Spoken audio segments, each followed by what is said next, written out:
Hi guys! Welcome back to my channel. So ngayon guys, magluluto pala tayo ng ampalaya. So lalagyan natin ng itlog. Ayan, tara!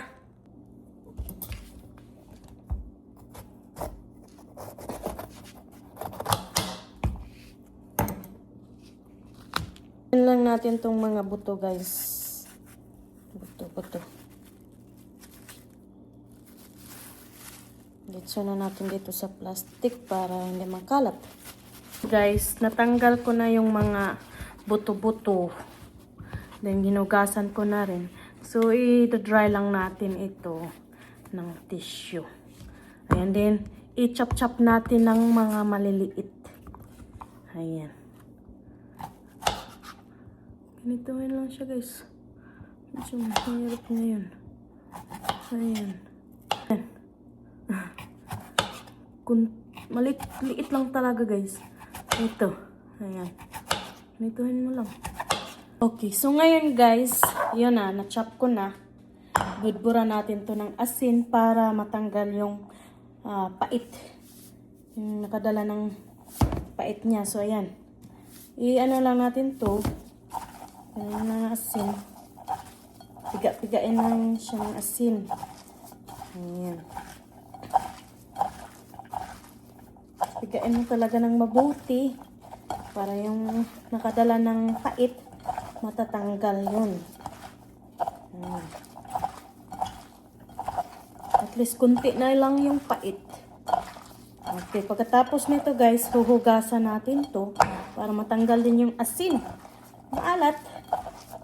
Ayan. So, ngayon guys, lalagyan natin ito. Red pepper and green pepper. Sali lang natin to doon sa paliya natin. Same lang pag-chop niya, maliliit. Ganito kaliit. At hindi ito mawawala guys. Lagyan din natin ng green onions. And guys, mag-add tayo ng 3 ka itlog dito sa bowl. Magbiti lang tayo ng itlog dito. Ito yung ihalo natin sa ampalaya. Ito yung meat natin, yung protein natin. Ayan. Then pagkatapos nito guys, lagyan natin ng paminta. Ayan. Ang dami na masyado. Then lagyan natin ng asin. Itimpla na din natin to dito. Ayan. Lagyan na natin tong itlog. Ayan, itlog yan guys. Kita nyo ba? Ayan, pag mahalo na ito lahat, ayan, ilagay na natin yung green onions natin. Dito siya ilagay. Then, haluin ulit. Ayan. Ayan na siya. Ayan natin yung apoy. So, ito. So, lagyan natin ng konting oil. Para igisa natin itong paliya natin. Kita nyo ba ito guys? Ayan. Medyo konti lang talaga siya. Tigdagan ka. Kasi medyo ano siya eh. Flat yung kawali natin, hindi yun malalim. So, ayan. Antayin lang natin saglit na mainit itong apoy natin. Ay, yung kawali natin. So, ito.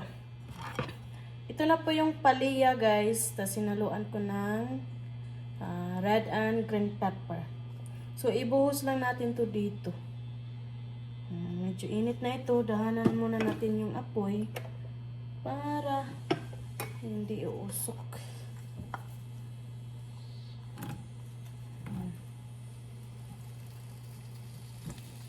Ayan lang siya guys.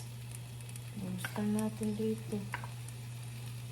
Medyo may asin pa ito eh. Yung paliya natin medyo may asin pa. Ayan. Then haluin lang natin to hanggang sa maluto.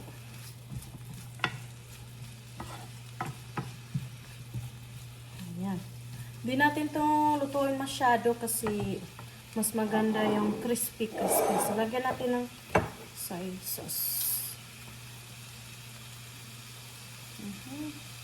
So, dalawa muna. Baka maalat na to. Nilagyan natin ng asin at saka paminta. So, paminta muna. Yung asin. Ayan. Maalat na yan.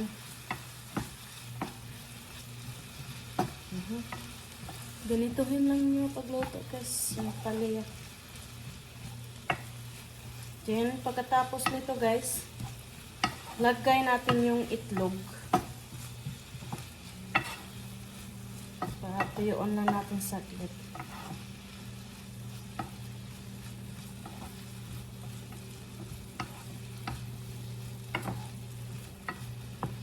Okay. So, kunin natin yung itlog natin. Ayan. Hold. Ito na yan.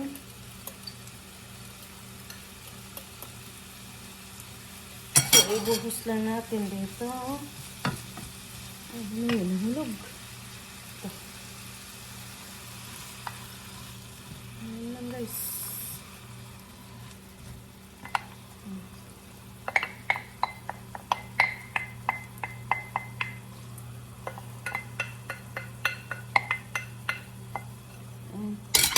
Okay. Tapos haluin lang ito hanggang tutuyo yung itlog. Tinamplahan na natin yung itlog. So, may lasa na din yan. Yun lang. Kita nyo ba to?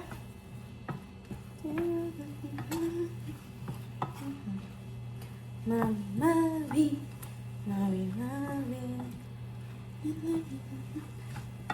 Dapat magsayaw-sayaw ka, kanta-kanta ka kung magluto ka para masarap yung pagkain.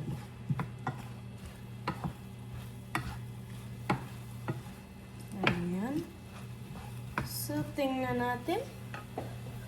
Talaga. So, patuyo na yung itlog. Tingnan nyo yung palya natin. Green pa na green kasi hindi natin yan luto masyado. Kasi kung lutuin mo yan na masyado, mawala yung crispy niya.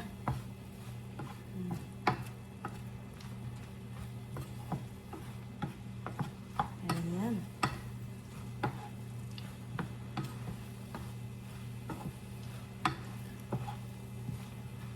Ito na guys. Ay, ay, ay. Okay na to. Okay na to.